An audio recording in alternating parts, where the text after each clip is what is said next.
ओम शांति। Awakening with Brahma Kumari इसमें आज फिर आप सबका स्वागत। इन दिनों हम बात कर रहे हैं अपने इनहेरेंट जो हमारी वर्च्यूज़ हैं, जो वैल्यूज़ हैं, जो गुण हैं। जिन जिन वैल्यूज़ को हमने लिया है, अगर हम देखें तो अभी तक हम ये नहीं मान पाए थे कि ये वो एक शक्ति के रूप में भी हम इस्तेमाल करते हैं। और सबसे बड़ी बात, जितना हम उसे व्यवहार में लाते जाते हैं, जितना हम लोगों के साथ उन वर्च्यूज़ को और यूज़ करते हैं, इस्तेमाल करते हैं, वो उतना ही बढ़ती जाती हैं और हमारा जो सक्सेस का रास्ता है, जो प्राप्ति हमें होती है, वो बहुत अधिक होती है। आज ऐसी ही एक और वर्च्यू के ऊपर बात करते हैं। इन इट्स ग्रेट प्रिविलेज हमारे साथ हैं खास लंदन से आई बहुत सीनियर ब्रह्मा कुमारी सिस्टर जयंती बहन। जयंती बहन, ओम शांति। ओम शांति। अगर हम एक बार रिकैप कर लेते हैं कि कौन कौन सी वर्च्यूज़ को हम देख चुके हैं। और अमेजिंग बात जो होती है, हर बार इस ज्ञान में जब भी हम बात करते हैं, कुछ खास ऐसे मुद्दे उठाते हैं तो जिन बातों पर हमारा अभी तक ध्यान ही नहीं गया होता, जिन्हें हमने अभी तक जीवन का एक ऐसे बिना उनको समझे सोचे हम इम्प्लीमेंट कर रहे होते हैं, अवेयरनेस आते ही there is a major mindset shift, जो पैराडाइम शिफ्ट आपने कहा था। तो उन वर्च्यूज़ को दीदी एक बार हम फिर उनसे गो थ्रू होते हैं। पहले मुख्य हम लोगों ने ध्यान दिया था रिस्पेक्ट के ऊपर, क्योंकि रिस्पेक्ट मैं मानती हूँ कि एक फंडामेंटल क्वालिटी है, खास करके सेल्फ रिस्पेक्ट, फिर सबके साथ व्यवहार में रिस्पेक्ट आदि।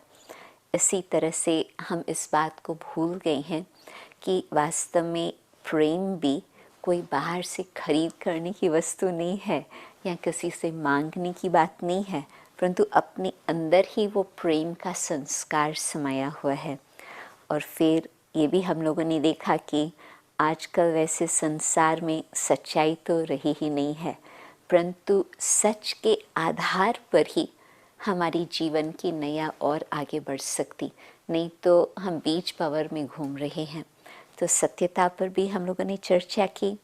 और फिर रिस्पॉन्सिबिलिटी, कि रिस्पॉन्सिबिलिटी को हम लोग ठीक रीति से समझ नहीं पाते हैं और ये तो बिल्कुल भूल ही गए हैं कि फर्स्ट रिस्पॉन्सिबिलिटी है मुझे अपने आत्मा को संभालना और इसको तंदुरुस्त रखना और शक्तिशाली बनाना। और फिर जो हमारे और रिस्पॉन्सिबिलिटीज़ आती है कर्म फिलॉसफी के हिसाब से, अपने शरीर के लिए, बच्चों के लिए, काम के लिए, परंतु दूसरी बात फिर मुख्य कि विश्व के प्रति हमारी रिस्पॉन्सिबिलिटी क्या है। तो इन बातों की हम चर्चा कर चुके हैं। तो जैसे आपने कहा कि एक ऐसा गुण है जो हर इंसान विश्व में कहाँ पर भी हो, कोई भी धर्म वाला हो, वो कहेगा कि हाँ मुझे जीवन में सुख ज़रूर चाहिए, मुझे अपने जीवन में खुशी ज़रूर चाहिए। परंतु ये भी देखा गया है कि आज एक तरफ सुख आता फिर दुख आता, या एक तरफ खुशी आती तो गम भी होता, प्लेजर पेन दोनों का कट्ठा कट्ठा चलता रहता। और आत्मा चाहती है कि ऐसा मुझे सुख मिले जो कोई मेरे से छीन न सके, जो परमानेंट हो। तो यदि हम परमानेंट सुख चाहते हैं तो उसका आधार कोई इम्परमानेंट वस्तु अथवा जो विनाशी वस्तु है उसके ऊपर हम आधार नहीं रख सकते। और मनुष्य आजकल ये सोचते हैं कि ये मिले, ये मिले, ये मिले, ये मिले, उससे मुझे सुख मिलेगा। तो जब हम अंदर की यात्रा करने लगते हैं, खुद को पहचानते हैं, तो हमें पता चलता कि अंदर, आत्मा के अंदर सुख समाया हुआ है।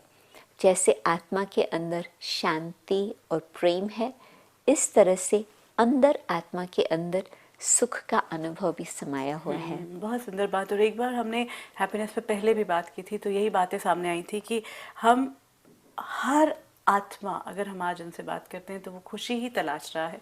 और उसके लिए हमने सारे एवेन्यूज़ बाहर के डाले हैं कि अगर मेरे को जॉब अच्छा मिल जाएगा, मेरी तरक्की हो जाएगी, या मेरे को अगली पोस्ट मिल जाएगी, आई विल बी हैप्पी। मैं जो चाह रहा हूँ वो मिल जाए तो मैं I will be happy. If I get that person, if I am able to marry that person, I'll be happy. If I get my loved one, I'll be happy. You know, even children के साथ भी। लेकिन वो इतने क्षणभंगुर हैं, जो सारे खुशी के जो हमने रास्ते ढूंढे हैं, कि फिर वो दुख जो आता है फिर हम बर्दाश्त नहीं कर पाते। तो दीदी, जिस तरह से हमने अपनी हर वर्च्यू को, जो भी हमने पूरी बात की है, उसमें हमेशा हमने ये देखा है कि सेल्फ रिस्पेक्ट, सेल्फ के प्रति ऑनेस्टी, सेल्फ के प्रति लव की बात की थी, सेल्फ के प्रति रिस्पॉन्सिबिलिटी की बात की थी। जी। तो सेल्फ के प्रति खुशी या सेल्फ से हैप्पीनेस वो कैसे, या सेल्फ के लिए हैप्पीनेस कैसे हो सकती है? अब आप देखेंगे कि हैप्पीनेस एक फीलिंग भी आती है। एक तरफ हम कहेंगे कि ये एक गुण भी है, सुखी रहना, औरों को सुख देना, परंतु यदि हम और भी थोड़ा सोचें तो पता चलता है कि एक फीलिंग भी होती है सुख की। मानो कि सर्कमस्टेंसेस कैसे भी हो, परंतु हमारी फीलिंग बड़ी अच्छी है तो हम अपन को सुखी समझते हैं, और सर्कमस्टेंसेस कितने भी कंफर्टेबल हो परंतु हम अपने को सुखी नहीं समझते हैं। तो जो अपनी संकल्प होते हैं, अपना जो विचारधारा होता, उस अनुसार या तो हम अपने को प्लेजर देते हैं या तो पेन देते हैं, या तो सुख देते हैं या तो दुख देते हैं।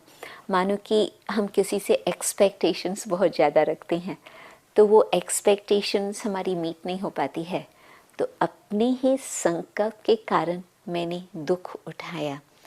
उसने मुझे दुखी नहीं किया, परंतु मेरी एक्सपेक्टेशंस ने ही मुझे दुखी बनाया।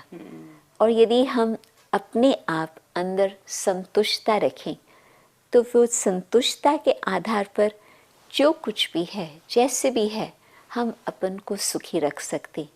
और ये कोई सेल्फिशनेस नहीं है, क्योंकि जैसे मेरा अंदर का अनुभव होगा वैसे मैं औरों के साथ व्यवहार करेंगी।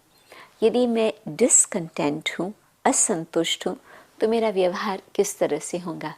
और यदि संतुष्ट होकर के मैंने अपने को सुखी बना कर रखा है तो फिर औरों को भी मैं वो सुख बांटती जाएंगी।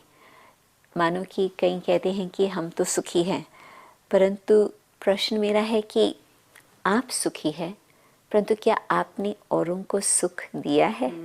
कोई आपके पास रोता हुआ आए, आप उन्हों के आंसू पोंछ करके उन्हों को सुख दे सकते? लेकिन दीदी मैं ये मानती हूँ कि जो सचमुच में ही सुखी होगा उसका तो स्वतः ही होगा कि दूसरे को देगा ही देगा। क्योंकि जो ये कह रहा है कि मैं सुखी हूँ, मेरे पास तो सुख है, वो सचमुच में सुख है भी या नहीं, क्योंकि अगेन वो डिपेंडेंट इतना ज़्यादा होता है।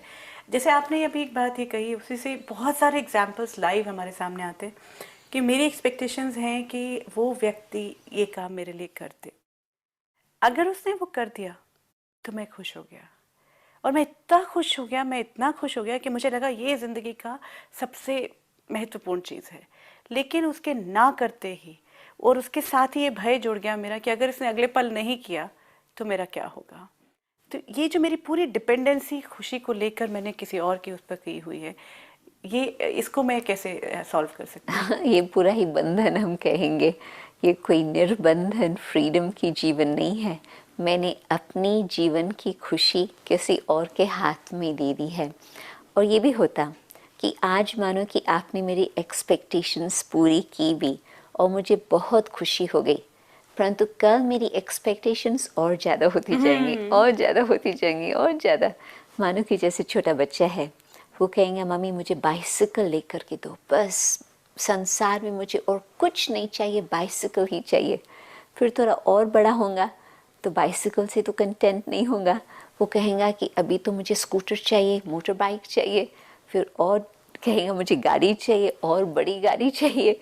तो जो अपनी हैप्पीनेस यदि स्थूल बातों पर आधारित है या एक्सपेक्टेशंस के संबंध से है, वो कभी भी संतुष्ट नहीं हो सकते, और उसका लेवल बढ़ता जाता है, बढ़ता जाता है, आकाश तक भी पहुंचो तो भी आप किसी को संतुष्ट नहीं कर पाएंगे। आई थिंक वेरी ट्रू जयंती बहन। तो यहाँ ये करना ज़रूरी कि चीज़ें लेना, चीज़ें अपनी ज़रूरत के हिसाब से लेते जाना बुरा नहीं है, लेकिन उन्हें हमने अपनी हैप्पीनेस का टूल बनाया हुआ है, उसका माध्यम बना लिया है। मानो कि अभी फैसिलिटी चाहिए, व्हील्स चाहिए, चाहे वो बाइसिकल हो, चाहे मोटर बाइक दिस इज हो, व्हाट आई थॉट चाहे कि कार लॉट हो। ऑफ चिल्ड्रन से दिस, यू नो, क्योंकि ये बहुत सारे पेरेंट्स के सामने आती भी है बात जी। कि जब छोटे हैं तो बाइसिकल चाहिए, फिर बाइक चाहिए, फिर कार चाहिए। तो अगर वो ये देखना ज़रूरी है, क्योंकि दे तो देते ही हैं पेरेंट्स सारे, फिर तो ये देखें कि क्या वो नीड है, राइट। और उस बच्चे को भी ये समझाया जाए या कि ये दिस इज़ योर नीड। हाँ, परंतु वांट्स ज़्यादा हो गए हैं, नीड्स के बजाय वांट्स ज़्यादा हो गए हैं, तो इस कारण से कभी वो आत्मा सुखी नहीं होंगी।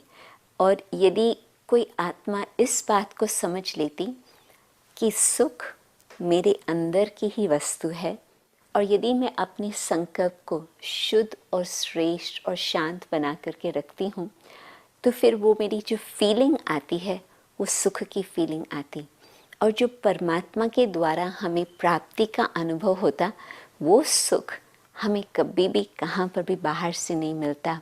एक बहुत सुंदर शब्द आता है, कहते हैं कि गोप गोपियों को अति इंद्रिय सुख का अनुभव था। इंद्रियों से ऊपर का जो अभी हम सुख चाहते हैं, वो खाने की वस्तु, देखने की वस्तु, सुनने की वस्तु, हाथ लगाने की वस्तु, इंद्रियों का सुख हो जाता। और अति इंद्रिय सुख वो हमसे कभी वो छूट नहीं सकता, क्योंकि वो स्थूल चीज़ नहीं है, और वो होता है जबकि हमें परमात्मा की अनुभूति का वो अनुभव होता। तो अंदर का सुख कुछ और बात है, और यदि अंदर का सुख है कोई भी हमसे छीन नहीं सकता। कुछ भी बात हमारे सामने आ जाए, हम हंसते हंसते उस बात को पार कर लेंगे। मानो कि आज कोई बीमारी आती है, किसी को भी आ सकती, क्या करेंगे, आ गई। परंतु यदि हम अपने मन को उस समय दुखी बनाते हैं, मैक्सिमम टाइम तो बनाते ही बीमारी और पकड़ के रखेंगी, बीमारी और बढ़ती जाएंगी रियलिटी। और चलो तन को बीमारी आई है, परंतु हमने अपने मन को डिटैच करके सुखी बना कर रखा, उस खुशी से, उस सुख से हमारी तबीयत जल्दी में रिकवर हो जाएंगी, और ही हम औरों की सेवा जल्दी कर सकेंगे। और यहाँ मैं आपसे ये जानना चाहती हूँ कि कौन से वो थॉट्स हैं मेरे अपने जो मुझे सुख या खुशी का अनुभव करवा सकते हैं, जो कि किसी भी चीज़, बाहरी चीज़ पे डिपेंडेंट ना हो। जब मैं ये सोचती हूँ कि मुझे परमात्मा मिल गया और मैं परमात्मा की संतान हूँ, जब मुझे ये याद रहता कि वो प्यार का सागर है, वो दुख हरता सुख करता है, इस प्रकार के मेरे थॉट्स चलते हैं, तो फिर अंदर ही अंदर वो खुशी की लहरें उत्पन्न होती जाती हैं। और जितना मैं इस प्रकार का मनन चिंतन करती हूँ, उतना मेरी खुशी बढ़ती जाती। और ऑपोजिट बात ये होती, किसी ने कुछ कह दिया और वो मनुष्य आत्मा की बात को हमने लेकर के, और जैसे ब्रोकन रिकॉर्ड होता है, वो रिपीट करते रहे, तो अपने आप को हम डाउन करते गए, और जो खुशी मैंने जमा की थी वो बिल्कुल पूरी ही बह गई और दुख आ गया। परंतु उस मनुष्य के कारण हमने अपनी खुशी को गायब कर दी, और जो परमात्मा मुझे इतना सब कुछ दे रहा है, और वो हम उस समय भूल गए। तो परमात्म महावाक्य, परमात्म प्राप्ति, वो याद रखने से हमारी खुशी कायम रहती है। लेकिन हम भूल क्यों नहीं पाते?